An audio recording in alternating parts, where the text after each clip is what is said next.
And we're kicking off today with Rick Boogs, who was released from WWE last week, and on the surface, there is nothing particularly strange about his exit from the company.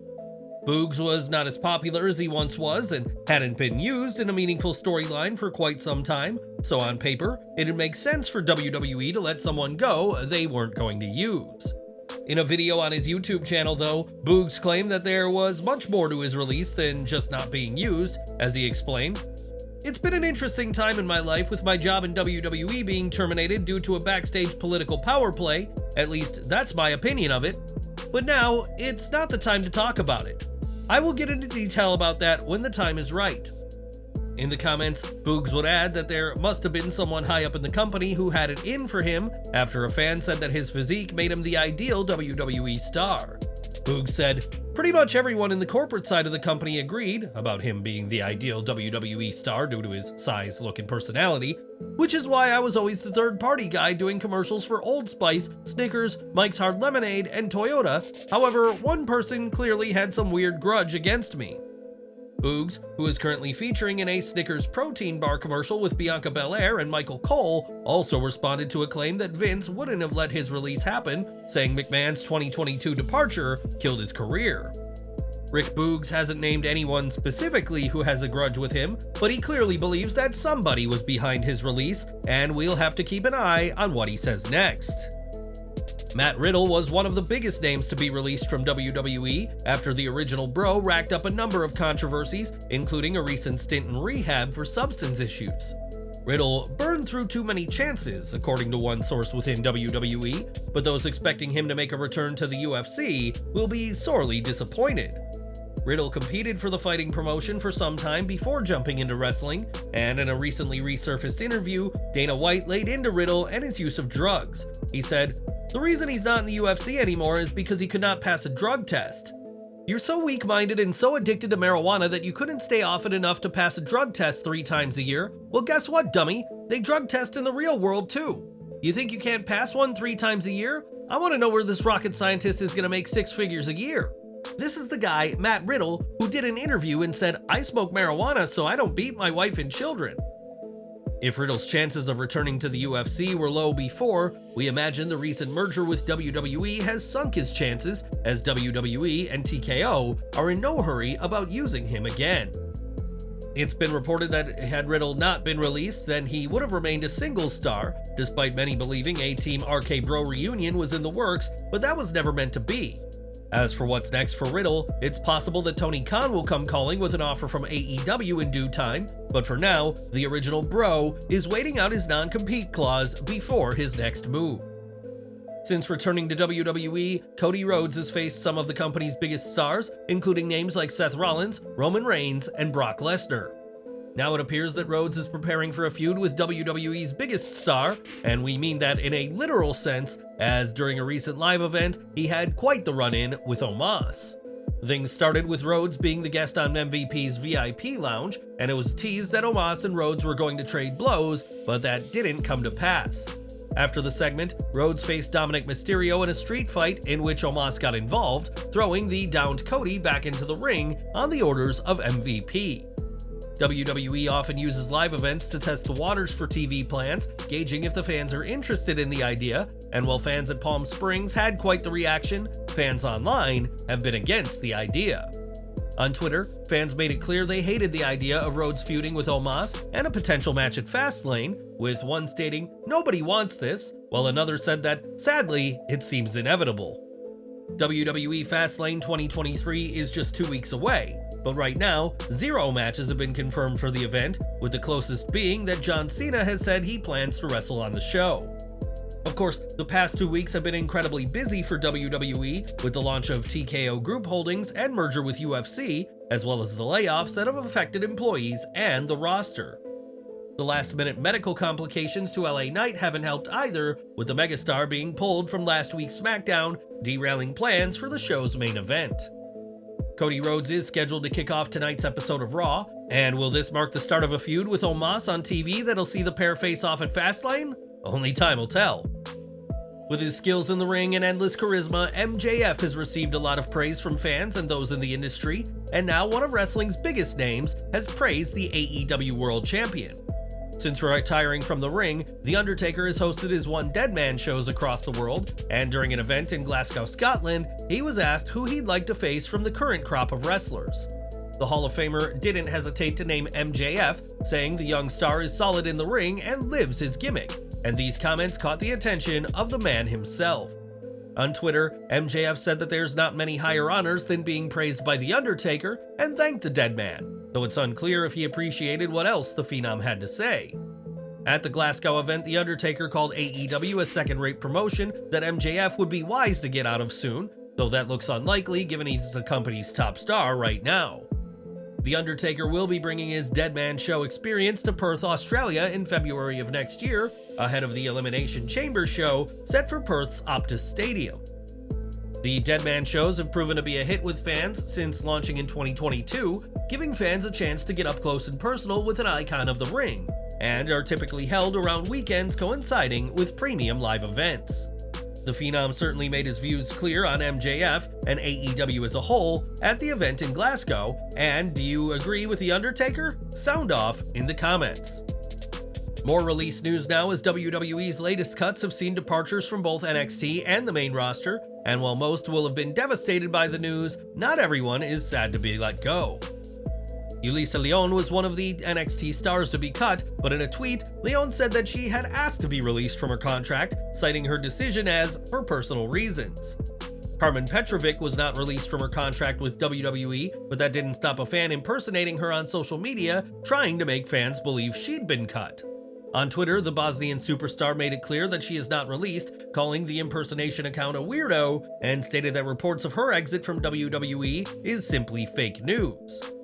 Petrovic made her in-ring debut in March of this year, and would make her TV debut in July, and while she's yet to get a win in WWE, Petrovic plans on sticking around for a long time to come. Before he was a WWE commentator, Corey Graves competed in the ring, and his brother Sam Adonis continues to work in a variety of promotions. This week, Adonis reacted to a tweet listing the stacked FCW roster from 2011, revealing that both he and Graves were hired in 2011, but that he was only with WWE for 2 days before getting released. While Adonis' tenure with WWE was very brief, he has since been able to make it in the world of wrestling, proving a stint on WWE TV is not needed to be a success in the business. AEW news now as Commander has been making quite a name for himself in the promotion, but he's not solely competing for Tony Khan. Commander is also competing at this time for AAA, and if you don't want to be spoiled for upcoming AAA content, we suggest skipping the next 30 seconds of this video. At the most recent AAA tapings in Mexico, Commander captured the AAA Cruiserweight Championship after his original match with El Hijo del Vikingo had to be called off. The match had to be called off due to Vikingo suffering an injury during a recent ROH Trios match in which he landed badly on his hip and at one point had to be moved around with a wheelchair. Fortunately, Vikingo did not suffer a broken hip as first feared, and while he is expected to be back in the ring soon enough, his situation resulted in Commander becoming the new AAA Cruiserweight Champion. Recently, RVD made his debut for AEW, and if you've been watching clips of Van Dam on YouTube, you may have noticed a nod to Van Dam's love of marijuana. The videos in question are all 4 minutes and 20 seconds long, with 420 being a number synonymous with weed, as is the former WWE and ECW World Champion. For decades, Randy Orton has leveled opponents with the RKO, so much that it's become a meme, and recently Orton was on hand to watch a high school student deliver the move to another student at a volleyball game. Orton, who was in the crowd, chuckled at the impromptu high school bout, which included a successful pinfall attempt by the one who hit the RKO. The Legend Killer has undergone spinal surgery, and doctors have recommended that he does not wrestle again, but Orton has made it clear that he plans on getting back in the ring. There's a high possibility that Orton could work on a part-time schedule whenever he is able to return to wrestling, one similar to the likes of Brock Lesnar and Roman Reigns. This would allow Orton to extend his career while only working high-profile events, and with Randy saying he wants to wrestle for another decade or so, this may be the only way to make that dream a reality.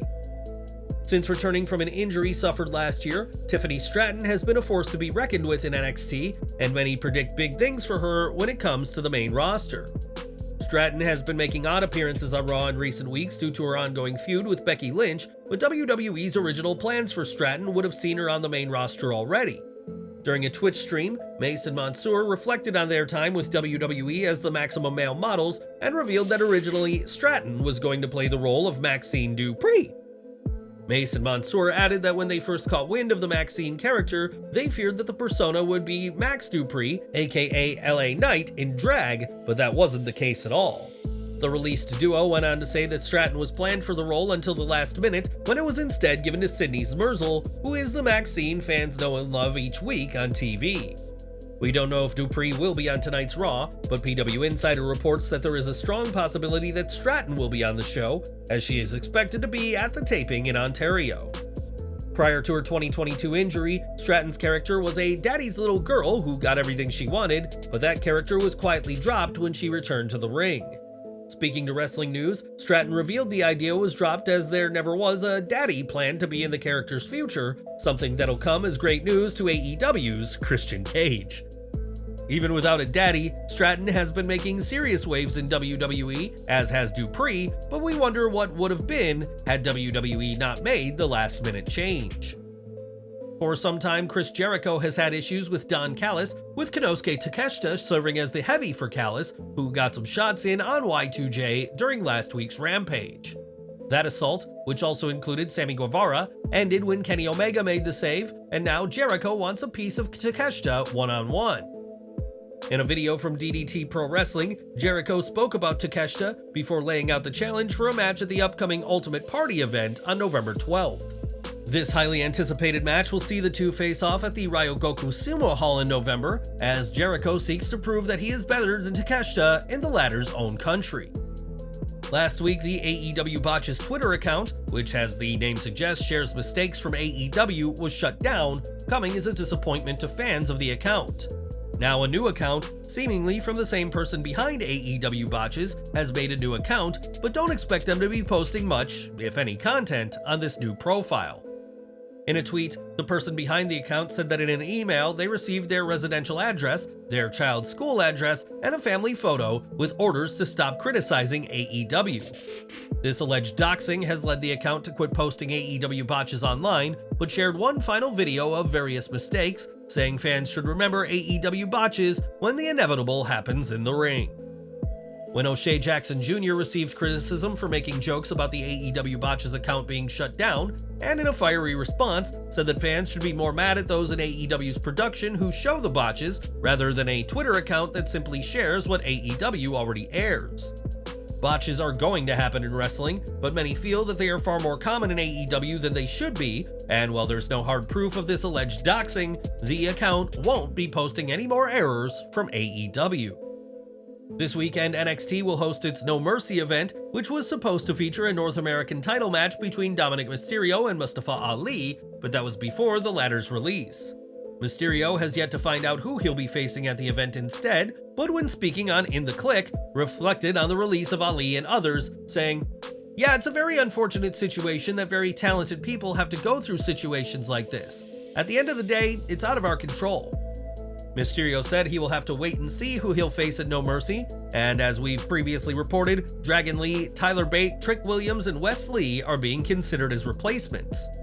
Dirty Dom will defend his title against Dragon Lee on tonight's Raw, in the latter's main roster in-ring debut, but who would you like to see challenge for the gold at No Mercy in Ali's place? Next year, WWE SmackDown will leave Fox and return to the USA Network, and while the deal with USA is 40% higher than what WWE had with Fox, that may not translate into more viewers. In the Wrestling Observer newsletter, it was made clear that Fox has far more viewers in the US than the USA Network, and it's believed that there will be a significant drop in the ratings. It was said that if SmackDown remains on Fridays, it would be significantly worse, and while a move to Tuesdays wouldn't be as bad, those involved shouldn't be overly optimistic. It was said that SmackDown on Fridays on the USA Network could pull similar numbers to AEW Dynamite, which hasn't done over 1 million viewers in a very long time, and would mark a major drop for WWE. Speaking of Dynamite, a move to Wednesday nights would put the two shows head-to-head, but it is believed that SmackDown would win this war, so we'd have to see what's to come for the Blue brand. During AEW Collision, Ricky Starks and Bryan Danielson competed in a brutal Texas death match, with the action spilling outside of the ring several times. At one point in the match, Starks wrapped Danielson's leg around a ring post and used a steel chair to create quite the sound as Danielson recoiled in pain. From a fan's perspective at the show, it was clear that the chair barely made contact with Danielson's leg, and when a fan cried out that the spot looked fake, Starks fired back, saying the same can be said of the fan's wife's orgasms. This got quite the reaction from those who heard it, and while Starks may not have gotten the win at AEW Collision, he was able to put that fan in his place during the Texas Death Match. In January, Nikkita Lyons was taken off of TV with what was later confirmed to be a legitimate torn MCL, but now the Lioness of NXT is nearing a return. On Instagram, Lyons shared a twerking video and, in the caption, revealed that she's going to be training in the ring again soon, so it may not be long before we see the popular star back on TV. As a veteran of the ring who began wrestling when she was just 13 years old, Saraya has had plenty of pieces of ring gear during her career, but now some have gone missing. On Twitter, the reigning AEW Women's World Champion disclosed that several important pieces have been taken, including items she has owned for 10 years. Other items taken include the ring gear for her 2022 in-ring return at Full Gear, the gear she wore inside Wembley Stadium for All In, as well as her Outcasts theme attire. Saraya still has 2 jackets left, but has asked fans to contact hello@aewwrestling.com if they see any items for sale, and it didn't take long for some items to come up. A listing on Facebook Marketplace featuring some of Saraya's items was listed by a person named John, who claimed that the items were left in an abandoned storage locker. The listing has since been deactivated, and we can only hope that the British wrestler is reunited with her attires soon enough.